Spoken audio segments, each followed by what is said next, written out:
Today we are talking to Vanessa Olt, a Berlin-based creative business consultant and trusted voice in the creative industry. Okay, so before we get started, for the people who don't know you yet, can you describe what you do and who you are? Yes. So first of all, thanks for having me at this podcast and for the invitation. I'm a bit nervous, but also positively excited. So yes, like you said, my name is Vanessa Olt. I'm a Berlin-based business consultant, and there I specialize in the creative industry. And right now, for design studios, I help them to structure their finances if they align with the gut feeling to see if everything will work out in the end, and in the end, like give them security to, yeah, make business decisions that help them to navigate their business because a lot of creators often forget that they are businesses. Yes. And I also do this, like my approach is more like holding hands. So right from the beginning, I was already people said to me like, "Oh, you have a very, yeah, empathic approach," and it's like not like I don't have, I'm not afraid of you, so to say. So yeah, they always, yeah, came back to me to structure their finances, but also to talk about things actually. That's a really positive feedback to receive. Yeah, almost like a business therapist. Yeah, exactly. Yeah. I love that. You also, I think you describe yourself as like or your services as therapy for finances, right? Exactly. Yes. Yeah, that's my kind of new old hook, I would say, because it started like back then already. I'm doing this since 2018, so already 7.5 years. And yeah, like back then they already said like, okay, it's so nice that you have like this empathic approach and I'm not afraid of you, to talk about my finances, but also to show you my finances because a lot of people also feel shame about that, right? So, and recently I was like, okay, maybe that's my hook, therapy for your finances. Because basically yeah, that's what I'm doing in a way. Yeah. That is such a great hook. How did you get into all of that? Good question. So I came to Berlin in 2011. That's now 14 years. It's a long time already. And I actually came here to study fashion design. So actually, I also wanted to do something creative. I mean, a lot of things are creative. So yeah, but then I realized after 1 year and back at this time, I find it very confusing. Or I did find it very confusing that I kind of like the business course the most in this fashion design studies. And I was like, what? I never wanted to study business. Um, and then I kind of like, it was a coincidence. I didn't like the fashion design school. And I did an internship at a retail store, like a little boutique in Mitte, Berlin. And they were like, "Oh, you're so good with structuring things and organizing folders and everything. Do you want to work with us?" And I was like, "Yeah, why not?" So I started to do like a trained retail saleswoman, like a German Ausbildung, like proper Ausbildung. And then I was like, "Okay, what should I do now?" And that was the moment I was like, maybe you should give it a try with this business administration. So I started studying international business administration. Actually, I don't know if I'm allowed in this podcast because I actually studied business, and your podcast is called Never Went to Business School, right? But yes, I did. And I was back then also working for a tax advisory company, mainly as an accountant and an auditor.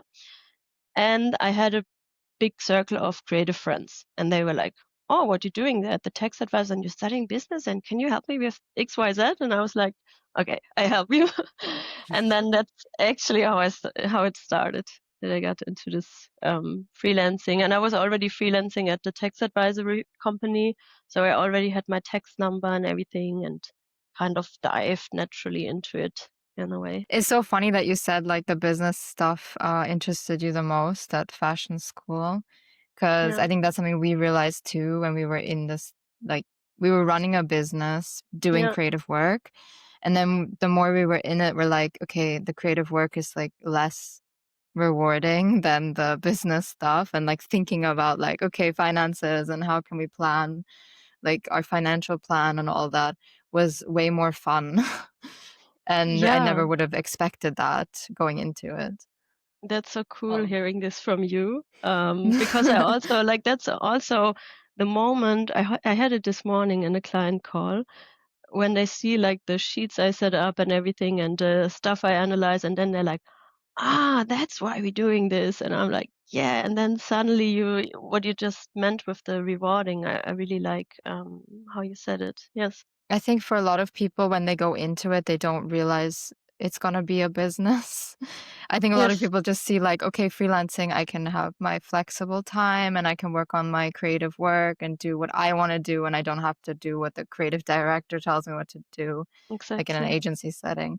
And then they forget like that they actually do need to make profit. They need to plan all those things. They need to think Yeah. about how many clients do I need to get to my goals.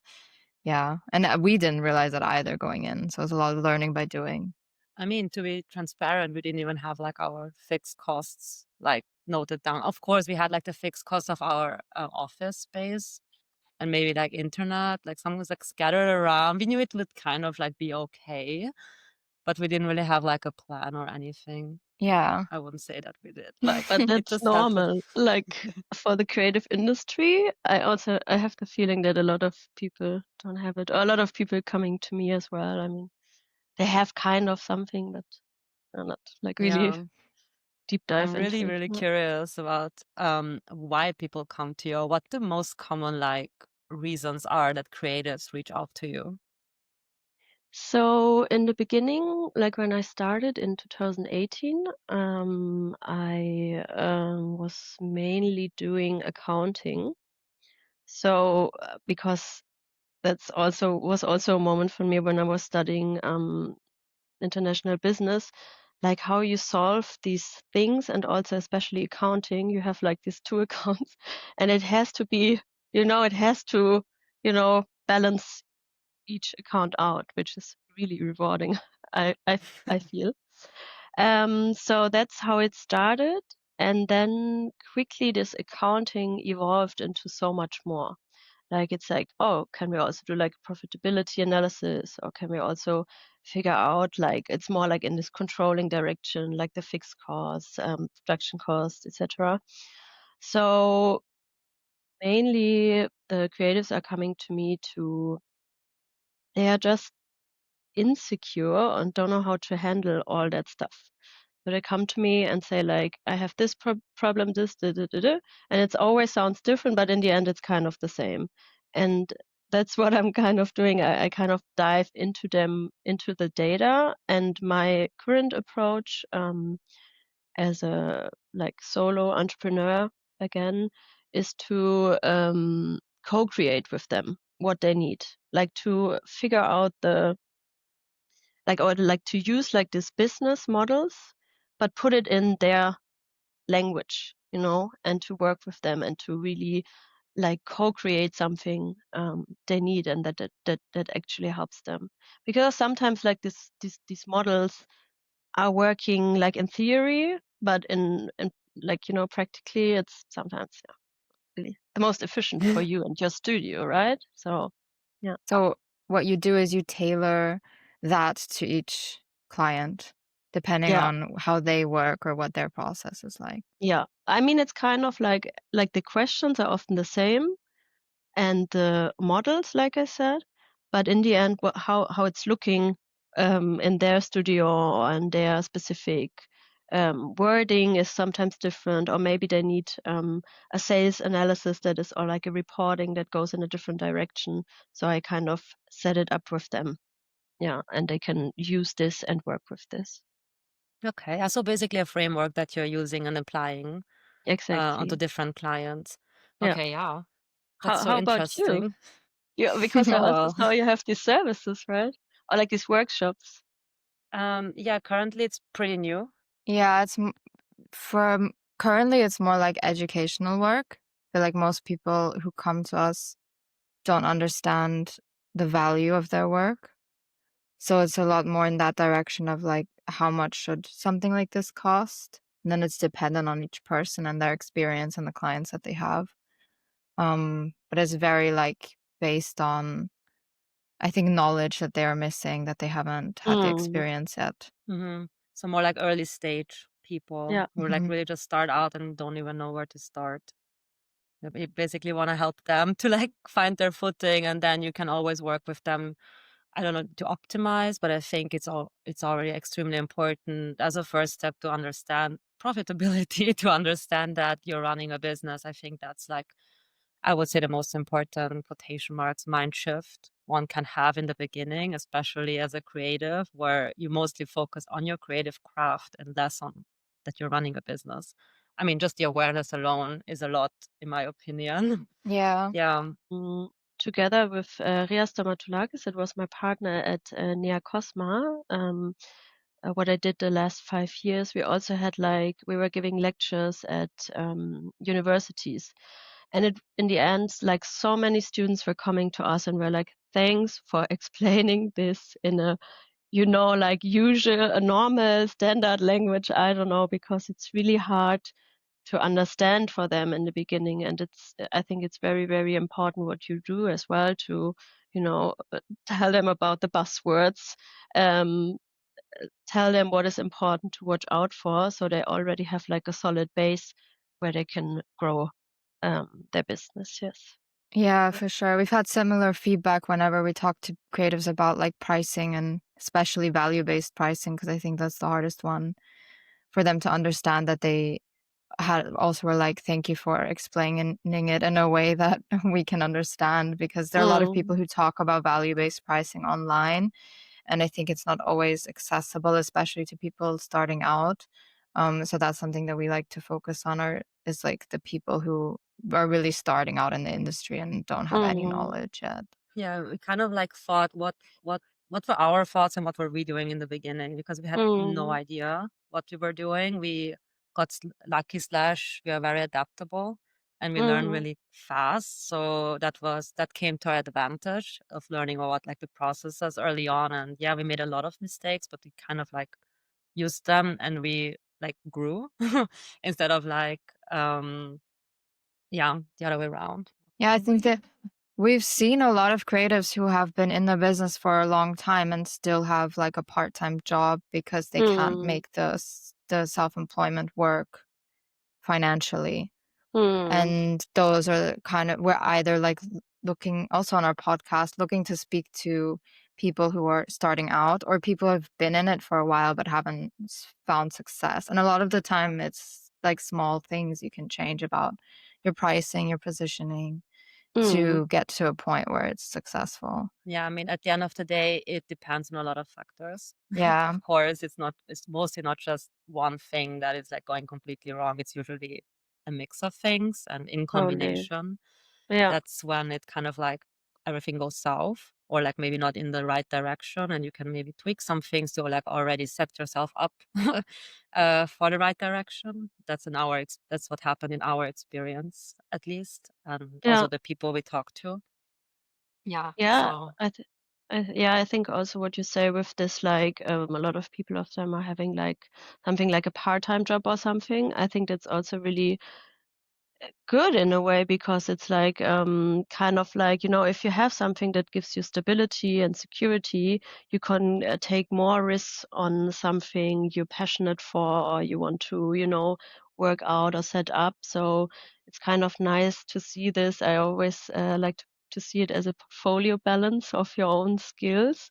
So you kind of or like this balance. And of course it's depending on many factors, but if you already know like the financial side of your business, it gives you so much more ease of figuring out these other things, right? Because if you're like only living from month to month without like a emergency fund or any cash reserves, and you're like really struggling, and you maybe only have in your portfolio balance like the really big risk part, then it's not, then that's maybe too much of stress. level. So yeah, of course, it's depending on various things, but I think if you know about your finances or like about the business side, then you can build on this. Yeah. Speaking of finances, what are the biggest what are the biggest pain points of your clients in the from a financial perspective? Yeah, I would say the like if the projects are profitable in the end. Many people don't know if you know in the end if it's working out or not, so to say. And they often come to me with like, yeah, I don't know how many expenses I actually have. I kind of get like the evaluation from my tax advisor, but I don't understand it. And I also don't want to ask. And then I want to do a passion project, but I don't know if I have enough, like resources, money and time wise for it. And like they come with a lot of chaos in a way and a lot of feelings also. And so I would say it's like a mix of various um, things in the business. Like it's like how long is my or how long do my cash reserves last? Do I have any cash reserves at all? How do I set it up? And are my projects profitable? Um, yeah, like stuff like this is the more like clients come to me because of this as the most pressing issue. Yeah. Yeah, And I can understand of that. being afraid of just asking things about business because a lot of creators I have the feeling are often also a bit shy about it or like I never learned it, so I don't know. I also don't want to go to like a I don't know, yeah, like this finance bro business consultants you see a lot on YouTube, right?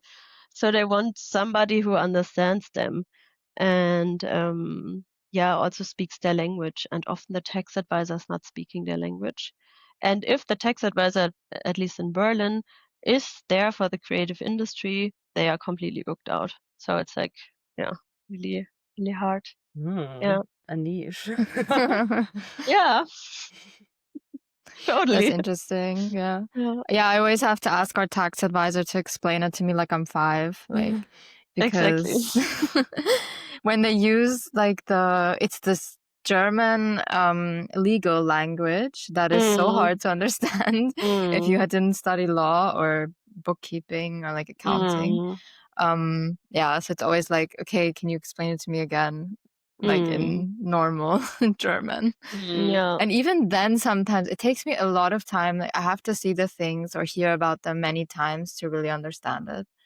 yeah, I think that's also something. It's like you need that experience to understand the tax finance Yeah. stuff. So it's yeah. actually really great to have you as a middle woman instance, who is Exactly. explaining these terms to you in Yeah, terms that you also understand them. yeah. So it's Versus where kind of it's like, yeah, when we got like our yearly how is it called in English? statement. Yeah, Tax return? yeah. And I Yeah. was like going through the doc and I was like, I don't even know what this means. Mm. They're like, can you sign this? And we just sign it. Like I never actually read that. Yeah, I mean, I'm assuming it's fine. Did you ask for um, a meeting with the tax advisor or? yeah, he's actually extremely nice. Yeah, he's super Okay. helpful. He's super helpful, and he's also like was like in the beginning our business consultant. Mm. So we were very lucky with him. And yeah, so I also just to come back to what you said about Mm. creatives being nervous, to talk about finances or being like ashamed. It's also because I think it's like also because first of all, I think the topic of money is already a bit of a difficult topic Mm. of earning money. How much do you earn? I think it's kind of like verpönt. How do you say that in English? Mm. Yeah, I think a lot of people are just embarrassed sometimes and they don't really want to. It's like a taboo to talk about money. That's what you were saying. But I Exactly. also Mm. think that it's like if it's we always present ourselves because it's part of positioning. Obviously, you present yourself as a certain type of company, and then that also people associate a certain amount of success based on your positioning. and what you post online. Mm. And a lot of the times what you post online isn't what's actually going on behind the scenes. I know that from us, like we've always been really honest on the podcast, but if people just saw our website, they never would think that we ever struggled financially. Mm. Boy, we did. But we did, yeah. So we did have some serious ups and downs, and I think we talk about it honestly, but I think a lot of people don't want other people to know that they're Mm. struggling. So that might also be why they feel like they can't seek help. Of Mm. course. And then when they come to you and seek help, what's your usual process like to like help them? I know that every client is different, but do you have like some kind of framework that you use on every client, like some kind of step-by-step process? Yeah, it's like assessing. So I focus right now on design studios. So I then start assessing their current situation with what they struggle, and often they frame it differently, but in the essence, it's kind of the same. And then we look for various data points or various data, and also take in their processes, like their software and steps how to like get this data. So we always look at the cash flow, the um, accounting data as well, like the yearly statement, because it's different, right? Um, so a lot of creatives only look at the accounting and then wonder why they cannot pay the taxes. This is like really a heavy topic, I have to say, and I saw a lot of creatives struggling with this because the taxes are assessed like 2 years after or something, and they suddenly have to pay like thousands of euro and didn't plan for this. So that's what I always also do, and then we dive a bit more into this project view, and then we also, what I do with my clients is from there, from assessing their situation, it's kind of like a business health check. From assessing like these different data points and software and processes, we then figure out a way what is best working for the studio. And this follows frameworks, but can be like, you know, in their language, or like specifically have various things in it that helps their studio. Because what you just said with the tax advisor, that there's like this niche and this gap, right? So always people came to me and were like, why are you not doing like a full tax advisory? And I was like, I don't know. It's like too rigid in the end. So as I said, or for me at least, it's like I kind of like to have like this structure, like this, what I said with the account, soll man haben.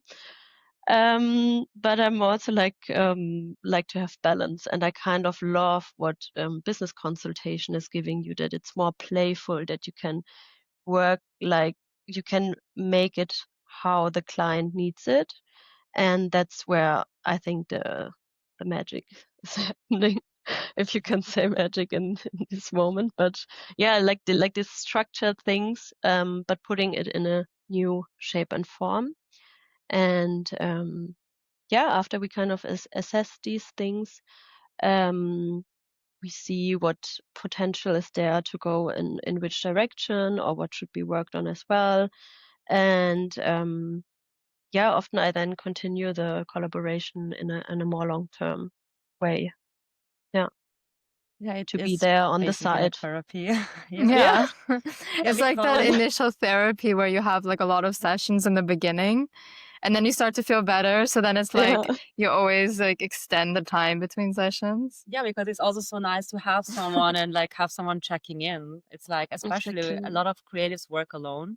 And I Yeah. think especially in those instances, it's extremely helpful to have like a second person, especially someone with Mm, expertise that you can mm, ask about various topics. I mean, we mm. have each other, but obviously sometimes it would still be good to have like some kind of advisory, because you can always benefit from someone who has the expertise.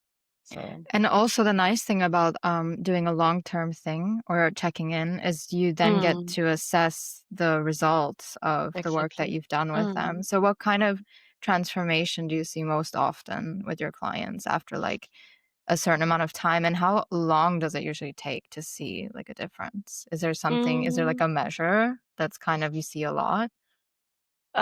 depending on the client, depending on what they want. And what I also wanted to say with the therapy thing is that I'm actually doing also like therapy for business partners in a way, because sometimes it's really like I wanted to add this because it's also like since I specialize right now in design studios, it's also that more than one founder is coming together, and often like the dynamics in the team are crazy as well, or like not crazy but very unique always. And like, for example, one person is more like the financial person and more like the administrative, operational person, which is great.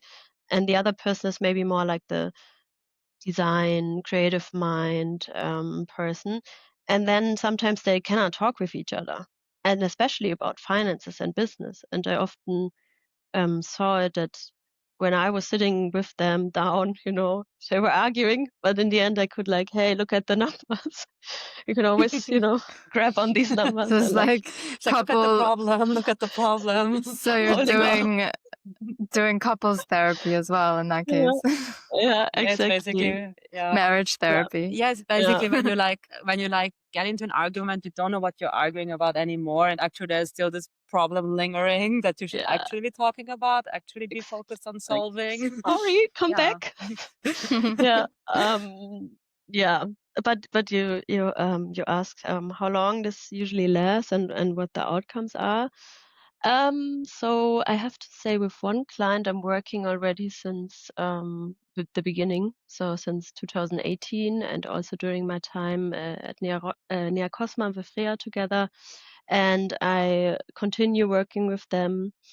And it's kind of nice to see them evolving. So it's kind of like, yeah, in the beginning we had maybe different things to look at than now. But it's nice because we're always like grow on each thing we achieve. For example, the team grew a lot, or we needed to have more like deeper analysis, or we needed to do like a sales report. I'm also helping them still with accounting. So it's kind of nice how this can really like evolve over time. So it's kind of like yeah, always kind of, yeah, individual to the client, I would say. Yeah, so it can last from, you know, 3 weeks as like a starting project, or like I also do like this mini business health check where I go to a studio and only do like 4 hours, but this is more like for solo founders or smaller ones, where I sit down 4 hours with them and go through their stuff. So it can be like one day, and it can also stretch to 7 years. Um, I love the spectrum. Yeah, but it's also, to be fair, it's like also extremely dependent, or mostly dependent on the person or the people on the other end. It's like in Yeah. therapy, like of course you can give your best and your best advice and your best ways mm, to execute the advice. But if the mm, people don't take action, or take longer to take action, or to change something in their, like, how I should probably lack of a better expression, change their mindset about something, of it can take sometimes longer, and sometimes people are more receptive, and then I can imagine it takes less, at least in our experience. And it's always super interesting. It's so dependent on the people you're working with, totally. and where they are in the journey. Yeah, So and also with this client I'm working since 7 years, it's like with the with the founder or co-founder of the company, I can like do so many things. It's so nice. So it's like kind of like we can really work well with each other. So we co-create a lot. That is nice. Whereas with others, I have the feeling, okay, they are so chaotic that I mean, I love to, that's my job in a way, giving structures and clarity to people. But some people are even too chaotic for me, where I have the feeling like, okay, it's going nowhere. I structure it and then it's chaos again. So that's also a moment where I have to say, I think maybe you speak about it as well a lot of like these boundaries, healthy boundaries. And this is, for example, for me, a boundary where I say, hey, this is a bit, no, I'm out. Sorry. I mean, yeah, just to make sure I stay sane as well. Yeah, protect your peace. Yeah, and it makes total Exactly. sense also, because at the end of Yeah. the day, I would imagine, correct me if I'm wrong, I wouldn't feel helpful to that person anymore, to the team anymore. I would feel like Yeah.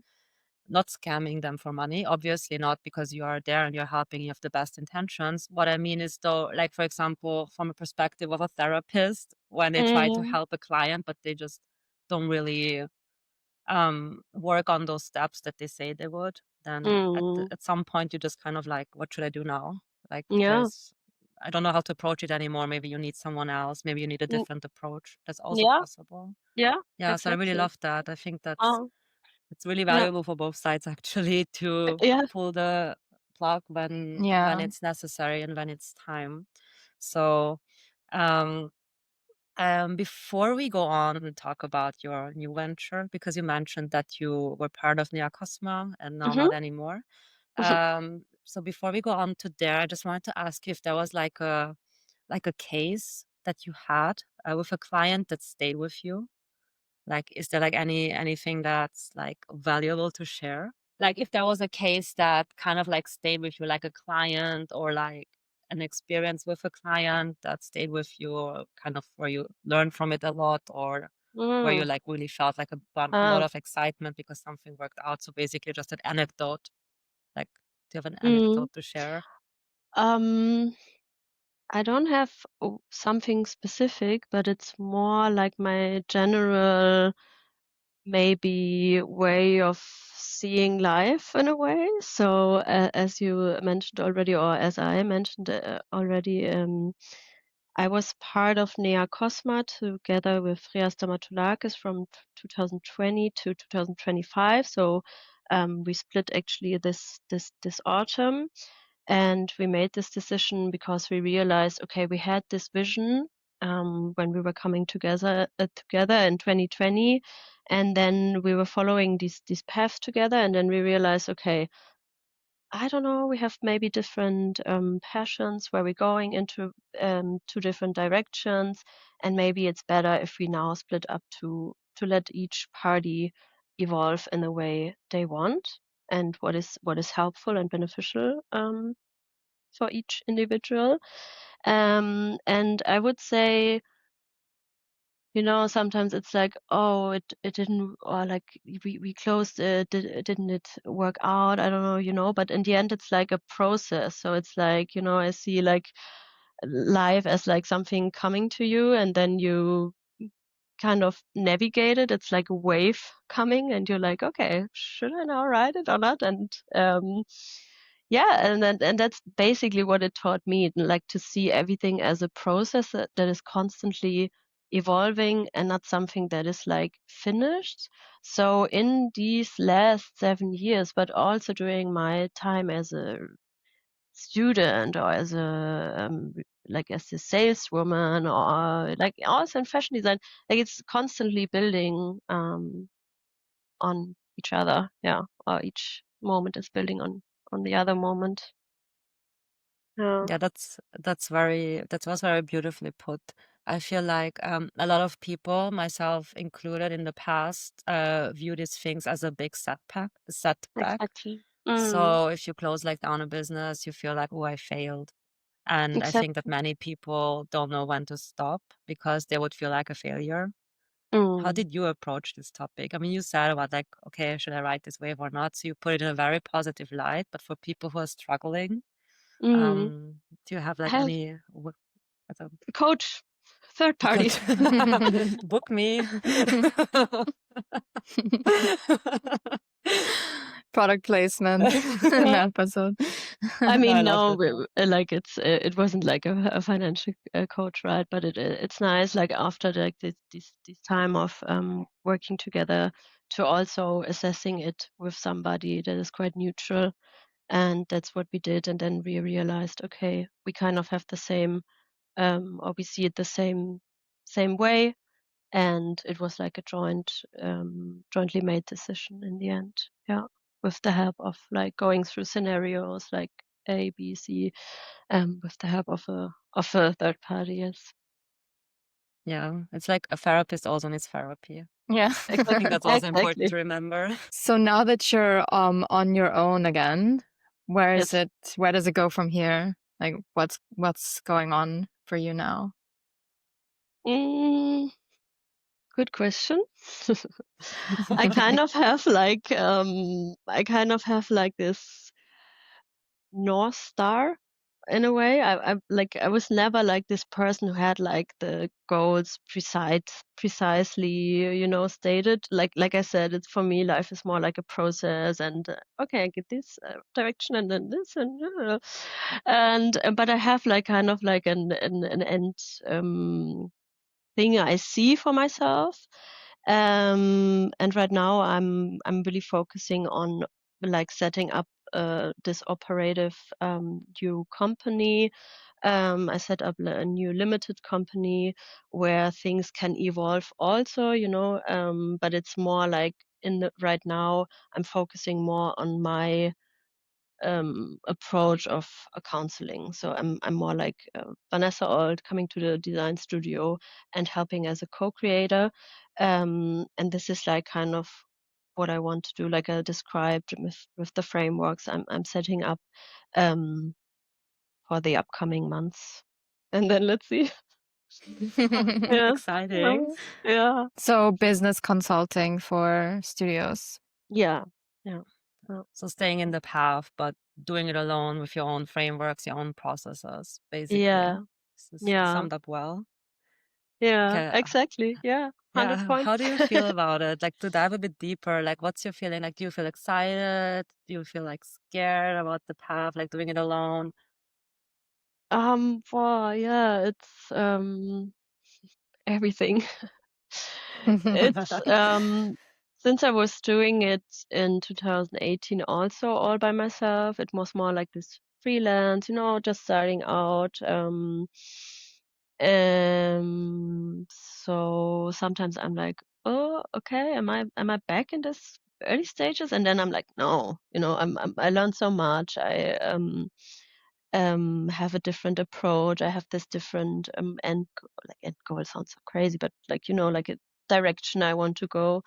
But of course, sometimes I'm like sitting there and thinking about, oh my God, maybe this was not the right decision, or maybe when like these dark moments or like these heavy moments roll up on you, and you're like, oops. Yeah, I And feel that. yeah, like these intense emotional cycles in a way. But then I also know that there are moments where I'm kind of strong again, or where like these positive moments are coming, and that's yeah, where I kind of like go with the flow in a way, and embrace these dark or heavy moments as well as the light and supportive moments, to kind of um yeah, take the present moment and grow with it in a way. I mean, it basically sounds like a typical breakup to me. You go like, was this the right decision? And you're like, yeah, no, I did it for my own happiness. And then you kind of like go back and forth on, but was it really that bad? And then it just I goes mean, like yeah, true, back but and I mean, forth a little bit. yeah, I mean also with like, was it the right decision also to, to set up a new limited company, and Yeah. to, like, because I was also on the moment when I knew we don't do Nea-Kosma any longer. I was like, okay, should I now be employed? That's what I also mean. It was more like, okay, should I change my target group? So it was more. And then I was like also processing, writing each day, taking moments off, to then come to conclusion that, hey, exactly where I need to be right now, and I'm happy to work with these kinds of people and yeah, follow this. But I was like, that's also what I mean with, was it the right decision, or should I also go to a big company, make use of my international business studies? uh, yeah. Honestly, that's very relatable though. Yeah, but it's also kind of the process of when something comes to an end, it means that like a lot of doors open suddenly that weren't Exactly. open before. And then you have to weigh the options and think about which Yeah. door makes the most sense for me. So that's a nice thing about something ending, is that it also means a lot of other things can begin. Yeah. And that's kind of the way I always go approach things like that, because I also don't like to see these things as failures, because it's not, like you said, it's a process.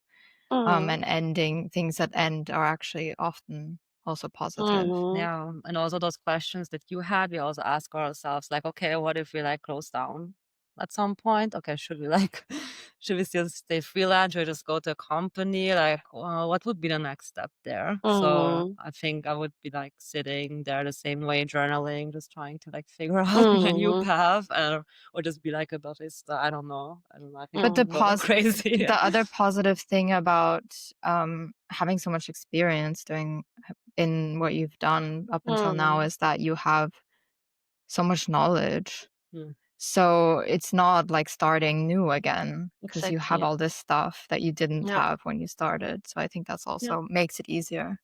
Yeah. For sure, Totally. definitely. Yeah.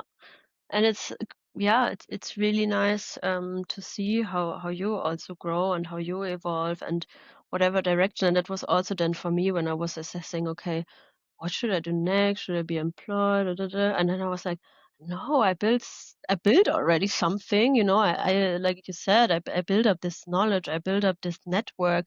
And right now for me, it's so much like I'm also visiting my clients. I do studio visits and I love it. I love to be with people. I love to, do this, but then I also need, like I say again with the balance, I need to sit at home in my home office and listen to music to get in the flow and work on the data. But it's like this nice mixture, and I was like, doesn't make sense to give this up, So uh, Yeah, definitely. uh, Um, yeah, I'm looking at the time and I'm kind Yeah. of like wanna keep talking. I have like so much yeah, more questions I wanna ask you, but yeah, we don't I wanna. feel like we could talk about these topics for hours. Yeah, yeah, that's a bit of um, an. It's good yeah, and bad, because it's bad because we wanna continue, yeah. I and also want to it's good. continue, but it Part two. It's part two maybe, like in 1 year or something. Yeah. Yeah, I But would Yeah, we love. should definitely do that. Yeah, I would love to dive deeper into like various topics, especially like the processes, like to help like the listeners also, like where could they start, like if mm, they struggle with finances, and have it a bit more like actionable, so maybe something like that, so I less mean, abstract. maybe we can end on that, because Yeah. usually we ask a question at the end, like, what would you mm, tell like your past self mm, about, running your business that you would have liked to have known back then? But maybe we mm. could end on a question more related to people starting out in the creative industry. So, like, what's the best piece of advice you can give to somebody who's starting out and doesn't know a lot about finances and doesn't know a lot about business, but wants to learn?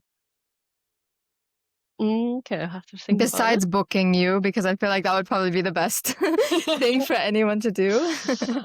um, okay, and finances. I have it a bit more general now. That's fine too. Maybe I start with this and then we can see if so in general I would say what I would tell my younger self is what I already said in the recording, or like on our chat, is that everything is a process. So it's like nothing is really like finished. Like we always want to, and then this is done and then I'm done with this XYZ.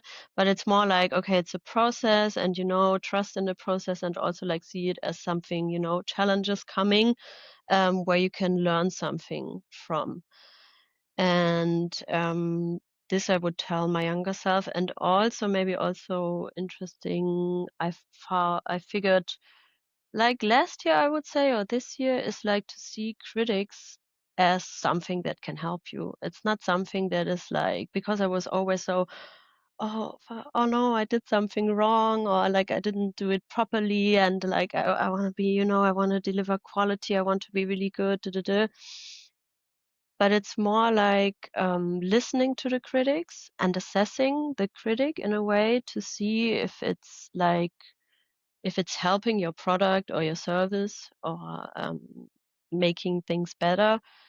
Sometimes critics are maybe not like the right, or like maybe so to some critics you shouldn't listen. But in general, I was always like so afraid of this, and this I would definitely give my younger self to, have self-worth, to understand what critic is helping me to make my services better, but also which critic is maybe okay to put on the side. And yeah. Yeah, I think that's really good advice. It's like a buffet, kind of like where you just pick things that benefit you or that are of value to you, where you're like, okay, no, I can see that happened and that was not like optimal. It wasn't like Optimal. but I can change it and I can fix it. I can work on that. And I think that's a very, very good takeaway, because I think no one really likes to make mistakes, but you kind of have to make them in order to evolve. Mm, So it's kind of like this kind of has to happen, but I mm, wish it wouldn't. Yeah, it's uncomfortable for sure. mm. It's very uncomfortable. And yeah, maybe from the, if I'm just thinking about the financial side, is to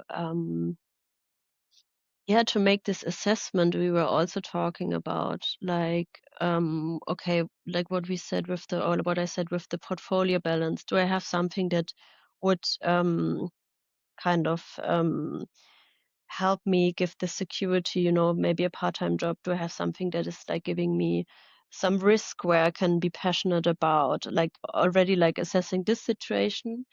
And then from there also, of course, understanding your finances, because it gives you a lot of like clarity and security, like to look at this and to structure it. I mean, I also looked at your hourly rate sheet, which was great. I tested it as well, Oh, actually. really? So yeah, I think that's already a nice starting point, just to sit down for a moment and put the things in and see if in the end you have enough income. So it's like basically it's just like sitting down for a moment and assessing this. And once you did this, you already feel a bit safer, or you already like you can take it from there. So it's like step by step. Also I think that's also something like a lot of creators are always like, oh, I need to do X, Y, Z, and then they kind of lose track of what is like, start with A, then move to A, B, but not do everything at one point. And yeah, one last thing I really like to say, or it gives me joy, is also like having a finance date with yourself. So, dressing up, putting on a mask or something like this, something that gives you joy, listening to a nice um, music set you like, or, ordering something nice to eat, and then do your finances. I think it's really nice, for your brain to get it in connection with something positive or exciting. Yeah. That's such amazing advice. I'm gonna start doing that.